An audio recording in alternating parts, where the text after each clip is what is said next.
So are we ready? There? Okay. So, what I have in mind today is a little bit of a participatory Dharma talk. You're going to help me with it. And I'm going to tell you a story. And then there's 2 points in the story where I'll need some help. And I'll ask you. It's a fairy tale. And it's a fairy tale about, it's the kind of a sequel story to many of those stories where the princess meets Prince Charming. What happens afterwards? Kind of. And, well, in this story, it's the monarchs of the 2 kingdoms who have arranged a marriage between the princess of one country and the Prince Charming of the other. And everyone's so happy for them because he's Prince Charming after all. And so the wedding date is set, and the wedding day comes, and she puts on her beautiful wedding dress, and the kingdom, the queendom, is quite happy about what's happening, except for the princess. Princess actually doesn't want to marry Prince Charming. Actually doesn't find him that charming after all. And it's an arranged marriage, so she doesn't want to do this, but she feels like, well, what does she do? That's the way it's done for generations, and she's expected to follow in the footsteps of how things are done. So she decides, she remembers that on the edge of town in the woods there lives a wise woman, an elder, who has been known as someone who is filled with love, and that just to sit in her presence and see in her eyes, it's just like you feel so loved, so accepted, that everything falls away. It just seems like everything is good. And from time to time she'll give advice, and her advice is always great. So she finds her way into the woods, and it takes a while in the woods to get lost, and she finds her way in her wedding dress, and finds her way to this one-room cabin where this wise woman lives. And she gets invited in, and she sits down, and sure enough, she immediately feels this warmth and this kindness come from this woman who seems to look at her as if she's a long-lost relative, and so happy to see her. And so the princess tells her story, and tells her about the wedding and how she doesn't want to get married, and asks the wise woman what she could do. And the wise woman pauses for a long time, and maybe reflective, taking in the princess, holding her in her care and her kindness and support. And it makes a huge difference to sit there and receive this. And then she lifts up her hand, her finger, and says, I know what you need. She said, take off your wedding dress. Now this is a little bit challenging for someone raised in royalty, because it's not very dignified to stand there in your underwear. But there's something about the wise woman that's like, well, I guess I have to do this. So she takes off the wedding dress. But instead of standing there in her underwear, she's now standing there in a nurse's outfit.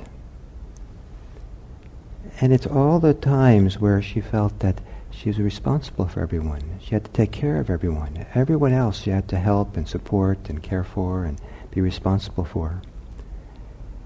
And she was kind of surprised to see this, and she looked up at the wise woman, and the wise woman said, take that off too.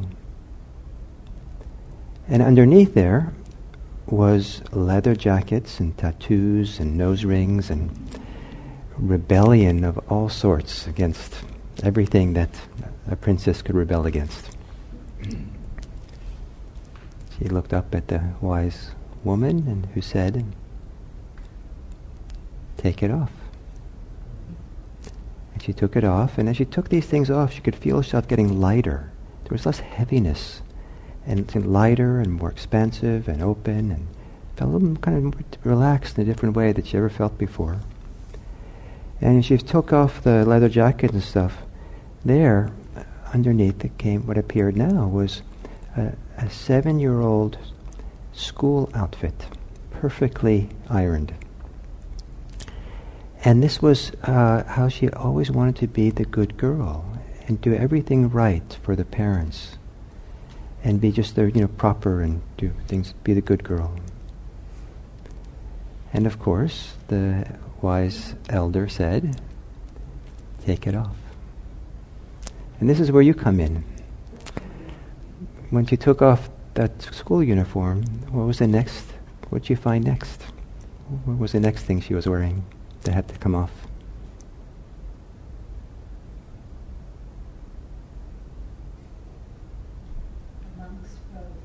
A monk's robe, says the monk. You know about that. So the spiritual garb, all the spiritual garb and spiritual life that she was so caught up in, attached to, and had so much hope and expectation. She had the most beautiful monk's robe. She was a princess. Take it off.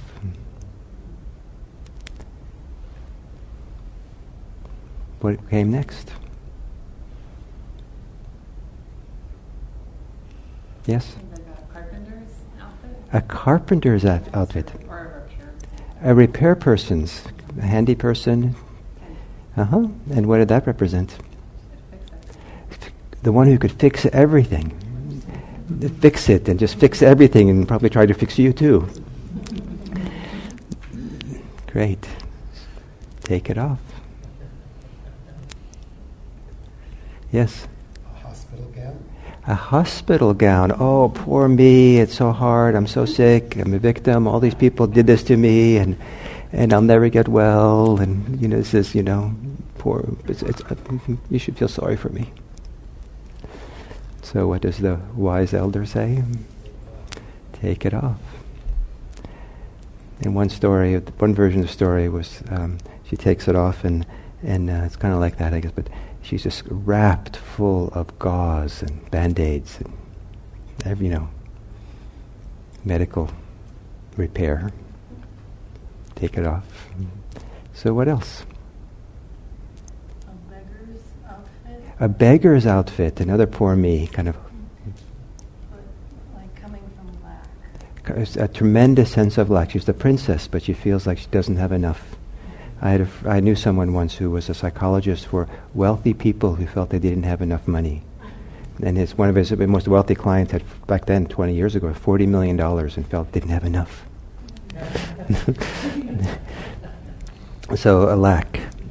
So what's the uniform for a lack? Almost nothing, just threads. So take it off. And what else? Clown. The clown. What does that represent? Trying to Entertain and impress everyone and get put on a show and get everyone to like you. Take it off.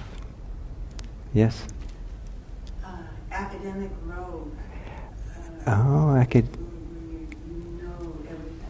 Academic robe, where you like a judge's gown or some graduation gown, and you know everything, and stately and wise like the owl, and ready to tell everyone everything you know. Take it off. Yes? I don't know if they had it back in the time of the princess, but those gliding suits, body suits, where you jump off the cliff. Yeah. You better keep that on until you land. At least until you land. And what does that represent? Thrill-seeking. Thrill-seeking. Wanting to live like maximum. And, maximum. and pretend you'll never die. Mm-hmm. Take it off. Yes? A judge's robe. Judge's robe. I think we all know what that is. Take it off. Shackles. Shackles. Say a little bit more, please. Well, like she feels like she's trapped to this, the traditional way of Mm. life that her parents and their parents, Uh-huh. all her ancestors lived. So she lived inside her ideas of being trapped and shackled. Nice. So take it off. So it kept going this way for a while, and it turned out she had a lot of roles, a lot of personas that she had been living in and working with over her lifetime, and she didn't even know they were there. And with the help of the wise woman, she started taking them off. At one point, she took one off, and then instead of there being another uniform, another set of clothes, a fire welled up. She couldn't tell if it was around her or in her. It was everywhere, just a huge, hot, red, glowing fire. Everything was fire. And so she sat there in the fire. And as she sat there, she watched. And she watched that all her shame fell into the fire and burned. All her conceit fell into the fire and burned up. All her fear of rejection fell into the fire, burned up. So this is your cue. What else needs to burn? What do you sit and burn? And what else needs to fall into the fire and really burn up?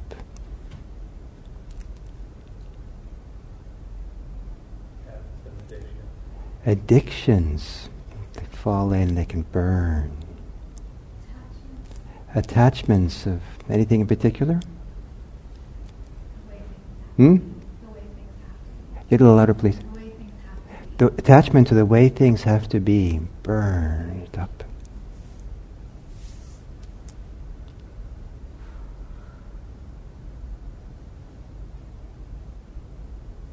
What are psychological states? Have to go through the fire to burn up. Doubt. Greed. Self-judgment. Self-judgment. It sizzles when it goes in the fire. Fear.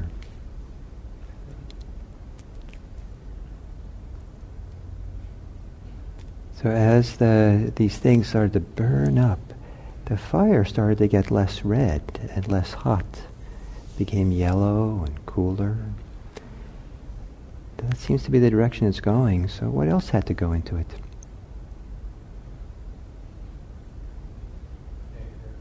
Anger. That should have been a little earlier. But yes, finally the anger. That's maybe hard to let go of. So finally the anger burns up. Burns in its own heat.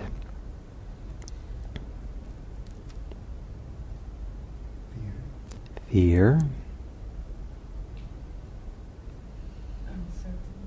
Sorry? Uncertainty.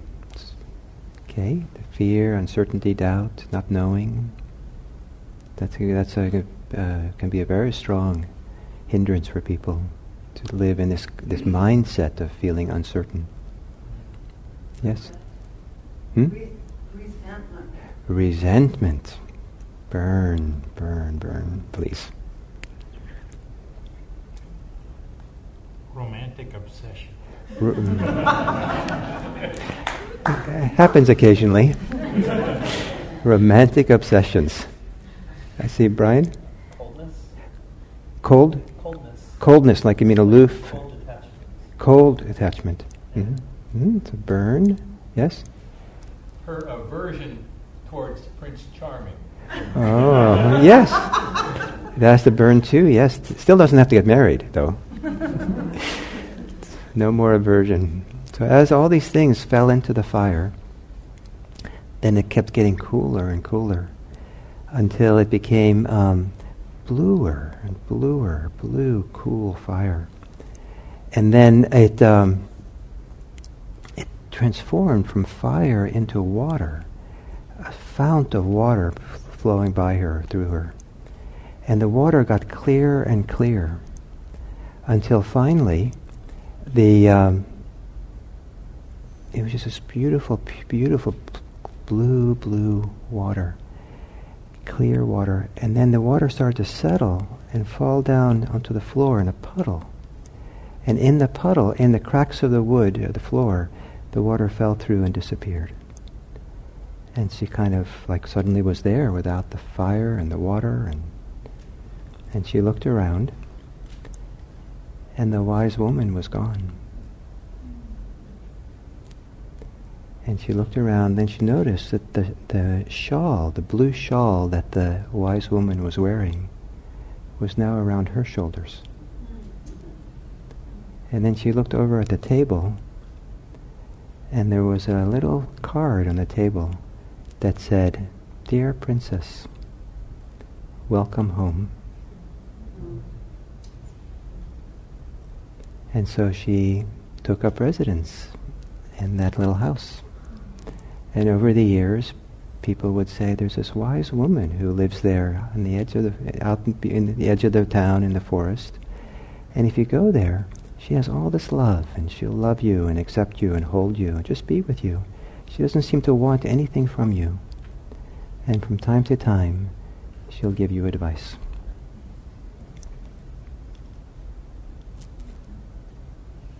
So that's one way of talking about what happens when you practice mindfulness. If you really practice it, if you really engage in it in a strong, deep way, and really kind of are honest and see what's really happening here for you, you will start taking off the personas, the roles, the clothes, all these things that is not you, that you've been learned from society, from your world, from your family, from all kinds of things. All these things that have a time and place. They might be useful in some situations, but to become it, to be it, is a burden. And if you really do the mindfulness practice well, you'll start shedding them. They'll fall off. You'll take off all that. And some people, when they practice mindfulness strongly, will actually feel quite naked. They'll feel quite raw, exposed, because so much of the usual mindsets that hold us and that we clothe ourselves in no longer is there. And there's a lot of uncertainty, a lot of not knowing, because if you don't have all that, then who are you? But then if you really are honest and really sit in the middle of yourself and really are this takes being in the present moment, to really be here for yourself, to really experience the mindsets, really experience the heart sets, really experience all the different movements that are happening inside, and to be present for them intimately and clearly and honestly. They start to burn. There's a burning, a sizzling, dissolving, another shedding that happens. And it all has to fall in. It all has to fall away. All the anything that resembles an attachment, a holding, a clinging to something in the mind. And in the fire that we sit in, sometimes the fire is quite intense for people. It's quite something to, go on a meditation retreat where it's so peaceful, and everyone's kind and no one's talking, and it's usually a beautiful place and nice. And you're in, everyone else is peaceful, but you're burning. Burned. All this stuff of who we are shows up. They call it a purification process. And then it gets cooler, bluer. And eventually even the water that baptizes us, the water that purifies us, falls away, disappears. And there's a kind of a renewal of being, or a new world that we live in, or a new understanding of what it means to be at home, or to be settled, or to be at peace. And if you're lucky enough to taste that, then the next task is to live from that, to learn how to be that and live that, how to make it your kind of your home. And you'll know you're doing it if you begin loving the people you see. You don't have to like them, but you need to have some kind of love for them, some kind of ability, kind regard, some caring regard, some appreciation and valuing of people. And maybe you don't have that sparkly eyes that the wise woman had, that you feel so loving and accepted. That doesn't matter, because you don't care anymore. It doesn't matter what you have and don't have. It just matters that you're free and you're here. And you really know you'll know if you are, if you slow down enough to begin taking in the people of the world, the times you're in, the situation you're in. You're really there to live it and be in it. Because the home is not in the woods. The home is everywhere and anywhere you go. But if you can stay in it, and most people don't stay home. Most people will rush off to the next thing, and important thing, and their preoccupation, and there's so many things to do and attain and worry about. But to find a home wherever you are. So that's the fairy tales at IMC. And it'd be nice to believe it's your fairy tale. I hope you live it. So any comments, questions, anything else you'd like to say about that, or offer? Or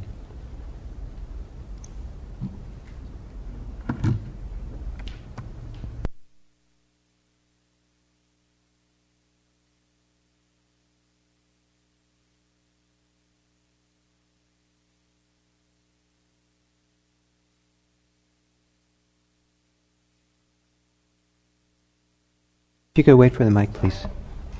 Sorry. Yeah, the mic is coming.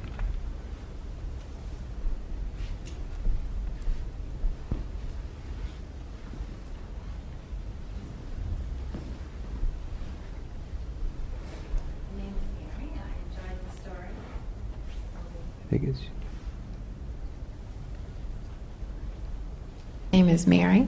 I enjoyed the story, and I know I'll reflect on it. Sorry? I'll reflect on it in the future in a helpful way, but I'm curious about the prince and the kingdoms, the rest of the story. Oh, I see. You know, I think that sequel hasn't been made yet.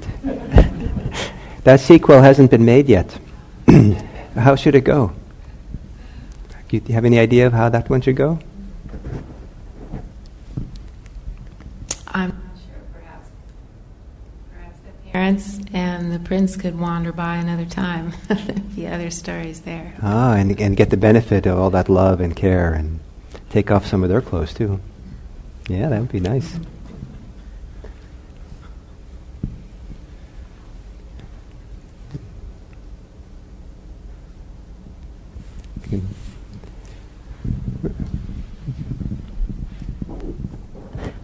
That story kind of reminded me of another one you've told before about an arranged marriage and a princess who was in love with a sort of childhood, someone she grew up with. That was the Chinese story. The Chinese story, yeah. And no, there's not time for another story.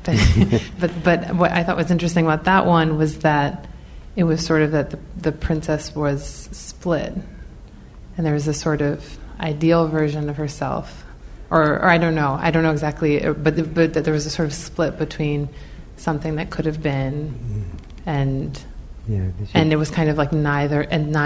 I guess one of the ways that they're seeing it was that neither of them was really her. She got separated. She wanted to marry her childhood sweetheart, and her parents had arranged marriage with someone else. And so what we find out after a while is that there became two of her.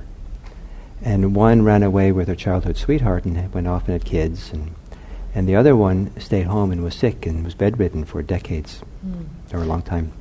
I guess the question was, I felt in that one that instead of sort of taking off these layers, there was a way, it just seemed like it was sort of provoking us to think about, which one was the real her. And so in this story, it's a kind of used in Zen practice, is at some point these two versions of her, they meet, and when they meet, they join together, and then the question is, which one of them was the real one?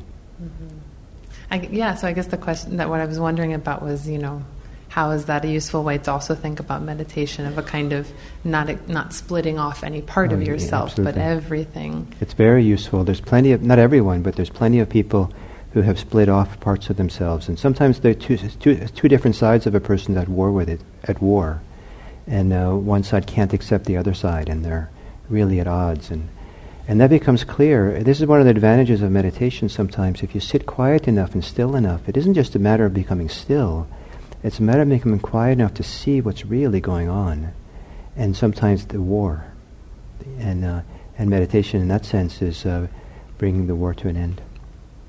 Healing the divides that we exist in. Thank you. There's many metaphors for the different things that happen in spiritual practice, but these are some of them tonight.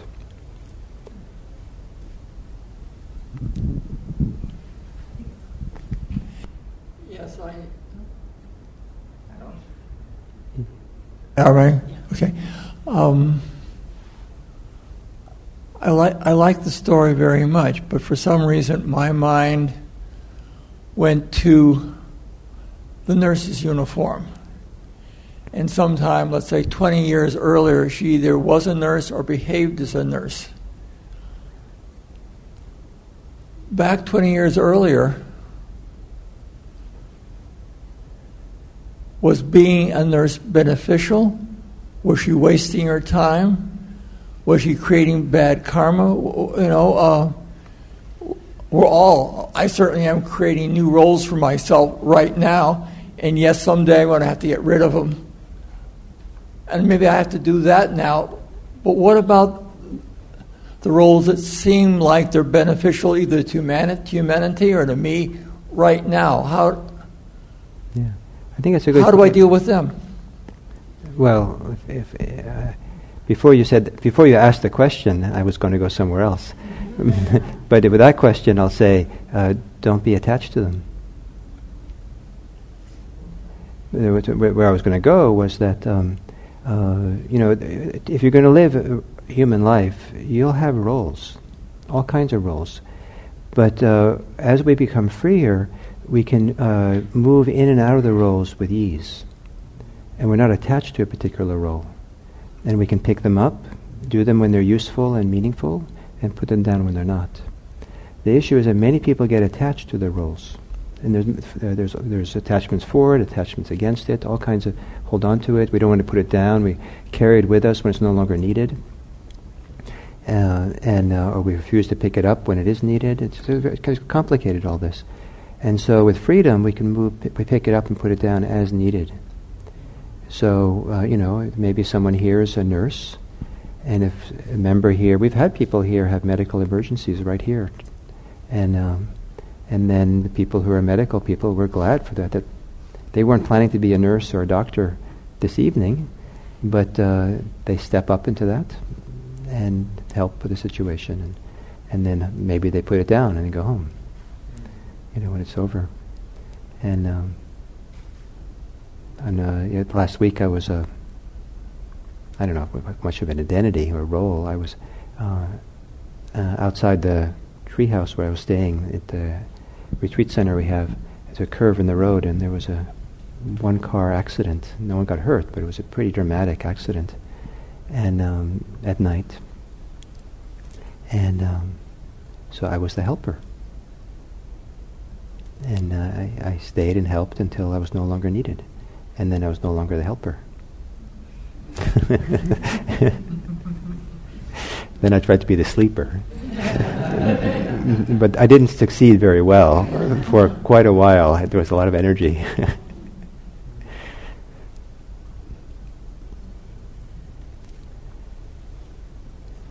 So anything else? Anything you would like to bring up or ask? Or yes, please.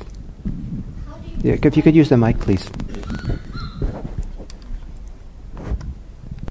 How do you decipher what's a story and what's real? Say it again. How do you tell the difference between a story and what's real? How do you tell the difference between a story and what's real? I probably don't have a good answer for you, but I think in my mind, stories are never real. If it's a story, it's not real. It might resemble reality, what's real. It might be a pointer to what's real. It might be useful to kind of explain things well enough to get the work done. But a story is always going to be a concept and idea. It's always a step removed from the direct experience of the moment. I feel like our lives are all made up of so many stories. It is. And we season them so well over time that they become so real to the point where you don't know the difference. I think it's like these roles. I think our life is stories, lots of stories. We're not going to, we can't not have stories. But it really helps to see it as a story, to see it being born as a story, as opposed to thinking this is real, this is actually what's happening. And there's a way of participating in the story and being creative with it, and learning to be creative and wise and use them in useful ways, use them in ways that heal, that liberate, that are compassionate. There's all kinds of ways to use the stories. And so what's important is not so much the stories, but rather what we're connected to when we live the stories. Are we connected to compassion? Are we connected to freedom? Are we connected to wisdom, to insight? Can we really see what's happening clearly? And that's what's important. And then with those as kind of like the perspectives for the story, then we can step into stories, because society asks us to participate in stories. Or we can recognize that society is asking us to participate in stories which are awful, and that we shouldn't participate in them, because we know this is someone else's story, and it's not real. How society is organized. It's not the truth. So I think that becoming wise about the storytelling mind and story, is very, very helpful. But the idea that we're not going to live without any stories is not useful. It's like saying that's almost the same as saying I'm going to live without any language. Stories are the way. Stories are kind of the how we communicate.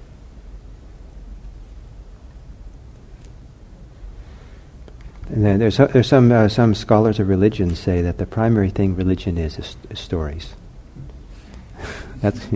Most people are oriented around not about the core beliefs of this religion, the tenets, but what really grabs them and orients them is the stories that religion tell. And tonight you got a story, and it was real. That one was real, metaphorically.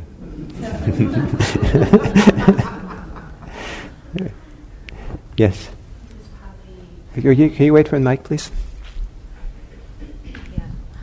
Instead of answering, how can you tell what's reality and what's a story? Yeah. In Buddhism, is there such a thing as reality? What is reality? That's a good question too. I think that Buddhism is not so interested in what reality is, but is really interested in freedom and compassion. And so the thing that Buddhism is focusing on is how to have insight, understanding into that which is, if you insist on using the word real, that which is real in terms of causing suffering or freedom from suffering. So that's what you want to see. And the rest of it is hopefully what we live wisely. We live wisely with the rest of it. And what reality is, I don't know how much it matters once you're free. I mean, it matters a little bit. You have to go find the gas station, and that's a nice story we tell ourselves. Down the street there's a gas station, hole in the ground with gas. And if you pay a certain amount of money, you can fill up your tank. So is that real? I don't know. Yes, no, who knows? Who cares? I just need to get gas. I don't know, is that satisfying enough, my answer? It's a perfect answer. Okay. Thank you. Okay, so I hope you enjoyed, or hope that this fairy tale I told you was something you could relate to enough to use it as a mirror for yourself, and to look at yourself and to understand the tremendous value of taking off some of these clothes and allowing some things to burn in the